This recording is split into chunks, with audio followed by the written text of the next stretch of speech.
Hey there, Chuck with RogueBuilder.com. Our opponent here has mulliganed to 6 cards first, and it looks like we're going to have to as well. It doesn't look like we can keep that. This is a little bit more keepable, however. Even though we are missing our red for Fanatic, we do have Bow online. So no, we won't mulligan to 5 here. Hopefully we can hit our red source for Fanatic fairly quickly here. Would be really nice.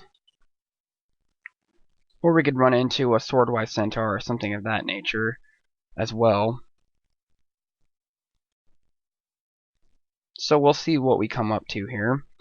This looks like he's playing black, and we have our Opal and Unicorn there as well, so that's pretty good, as we will need that to cast this Fanatic.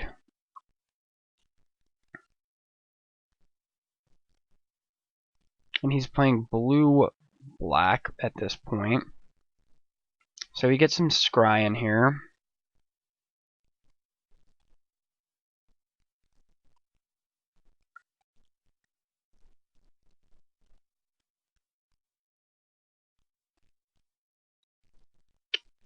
So we put 1 on the bottom and put a 1 on the top. There is our awesome Centaur Battlemaster. We still do not have a play yet.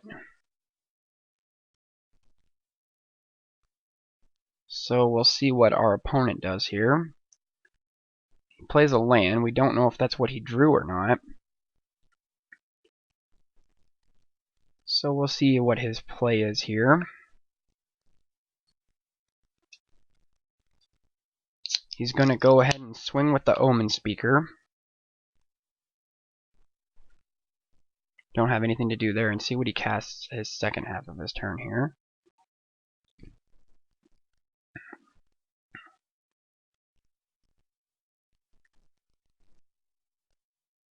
Vaporkin. A third forest doesn't really help us here. So we are going to throw out our Opal and Unicorn here for next turn. And hope that he doesn't have an Asphyxiate.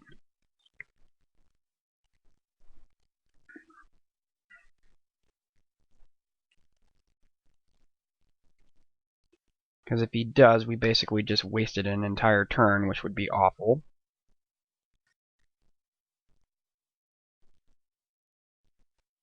He has a Mogus's Marauder. So he can pick one that has Intimidate, so he gives itself Intimidate.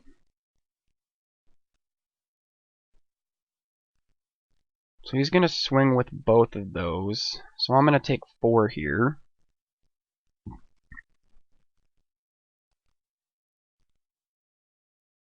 And he's going to end there. We do have a Sedge Scorpion, which is nice. Which we can play that. And we can play our Fanatic this turn. So that is probably going to be our line of play here. We'll throw out this guy.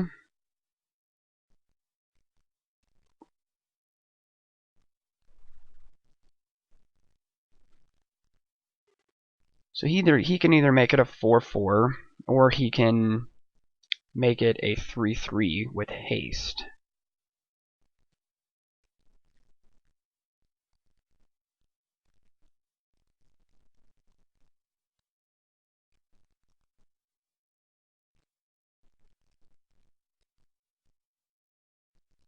So he's trying to decide what he wants to do here.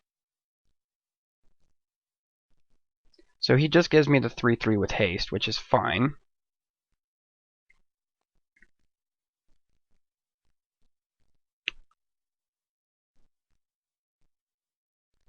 Or a 4/4 with trample and haste. So he might be getting ready to throw this Omen Speaker underneath of the bus here. Doesn't. Just takes the 4. So we'll go ahead and throw out our Sedge Scorpion here.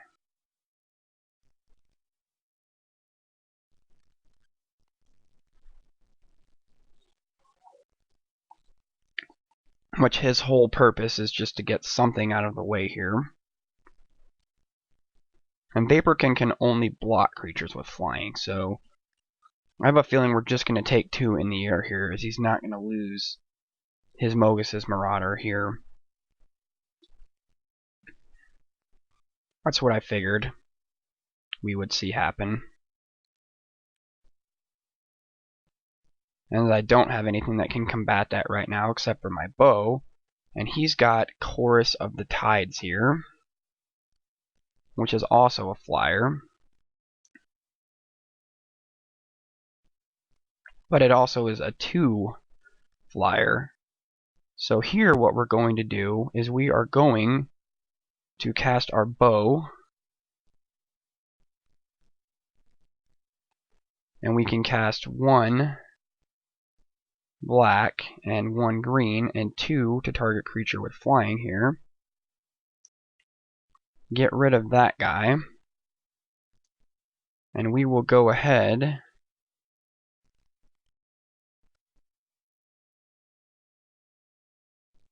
and swing with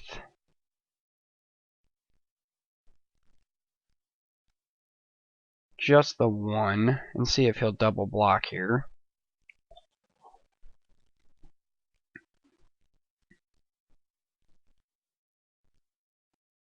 He does, which is great. That is how we will deal damage here.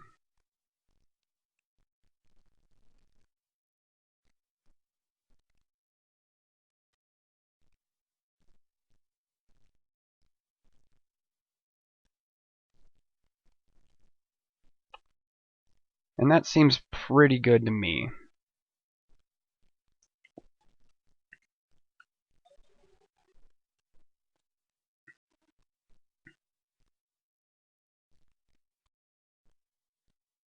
Nimbus Naiads is going to get it out of the range of the bow.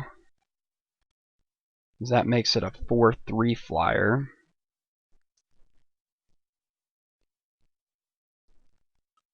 But the good news is that I can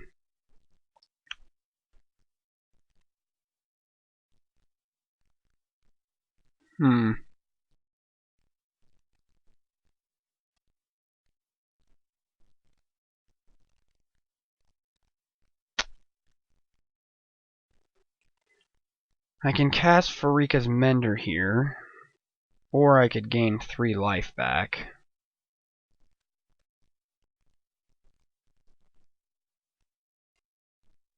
Or I can go ahead and just do this.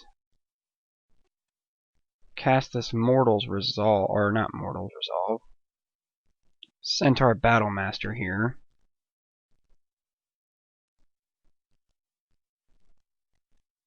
Because I think I'm okay for another turn here. Because I'll just swing in with my 1 Death Toucher here. Because I can start gaining back 3 life a turn here very quickly.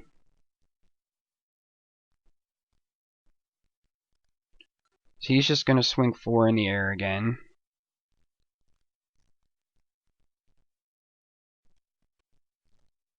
And he's going to end.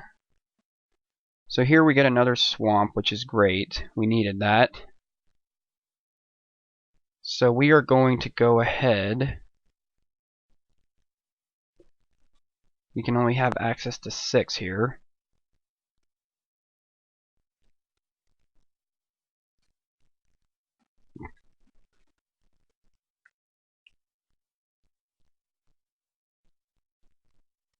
So we will swing with both.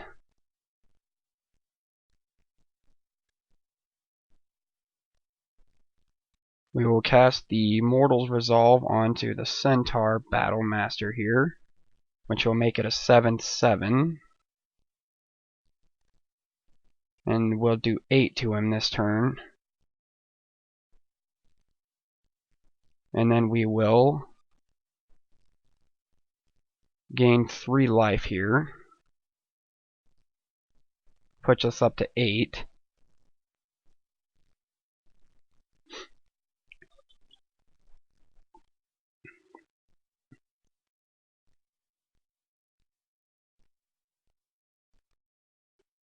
So this could get pretty dicey here at the end, depending on what he can do.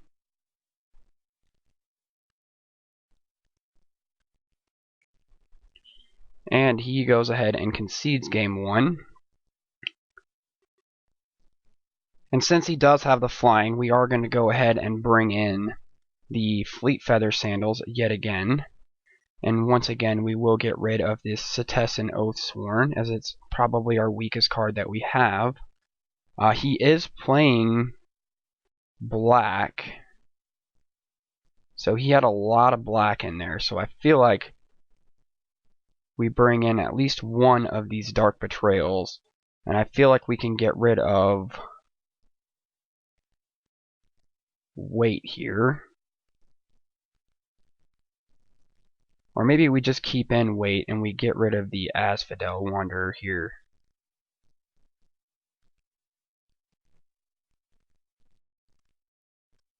I think we'll do that.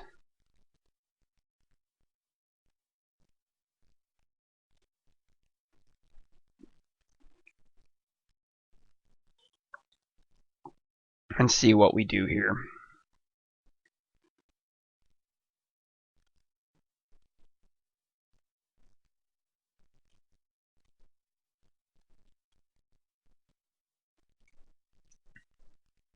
So he didn't. I guess he didn't see how he was going to win in 2 turns or whatever. And I had enough. Just if he blocked, then he would lose his creature anyways, and then he would just be on the defensive from that point forward. So I can see why he decided to go ahead and scoop out there.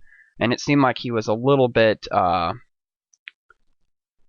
Seemed like he was a little bit screwed there. He kept drawing into a lot of blue, and he had a lot of black mana sources available. So I feel like we're going to see a lot more black come out this turn, as I don't feel like we saw very much of what his deck can do here.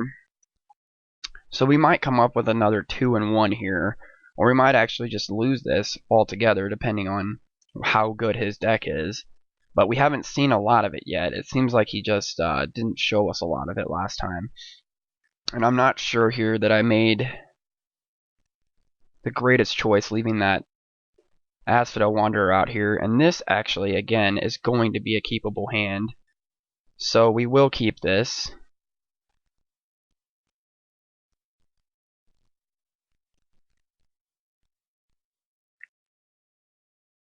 He doesn't have a turn 1 play here. We have a second swamp, which is not what we wanted to see, but that's fine. As we do have this Fanatic that is castable at this point, and he's playing white as well, which is strangely interesting. So we will go ahead and just throw out Fleet Feather Sandals here, as we don't have enough to even get the Astral Cornucopia out right now.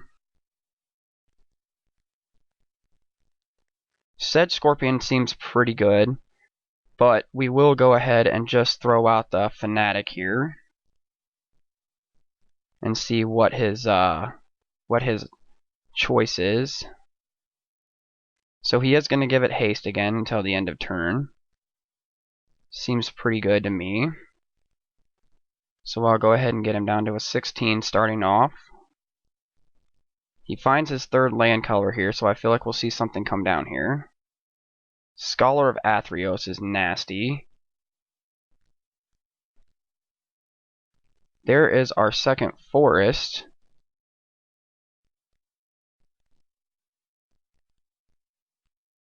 So this turn we will go ahead and give him flying.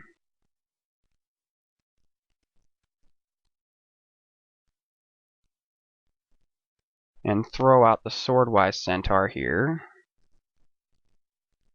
And just go ahead and swing in. Get another 3 in. Straight over top of him.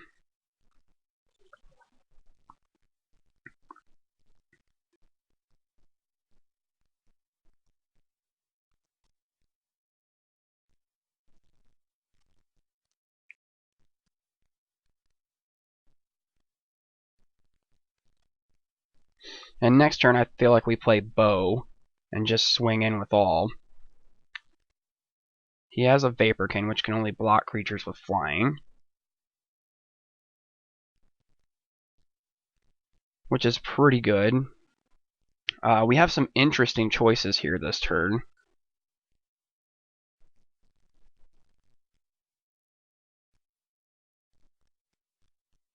So we'll go ahead and swing with both, as I can go ahead and get rid of both this turn if he wants to make these trades.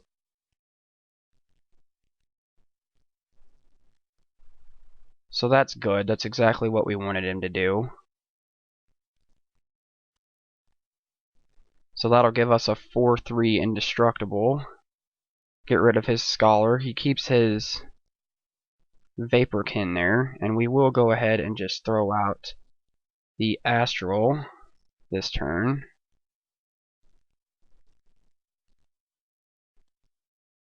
To give us access to that last little mana.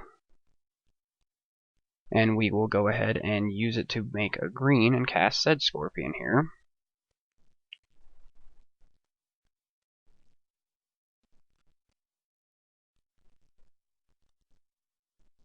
And now I feel like we might just have way too much power on board for him to be able to do anything, as we have 7 swinging at him next turn without even activating this bow.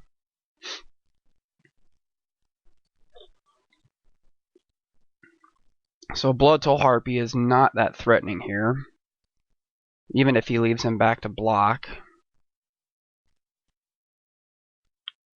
So we can give 2 target creatures whenever we do damage, draw a card. Give all of our attackers Death Touch, and he just goes ahead and scoops, so not too terrible.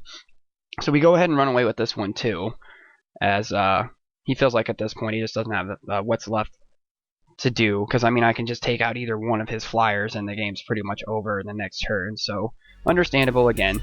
So thanks for watching. It's been Chuck with RogueDeckBuilder.com. We'll see you on the next game.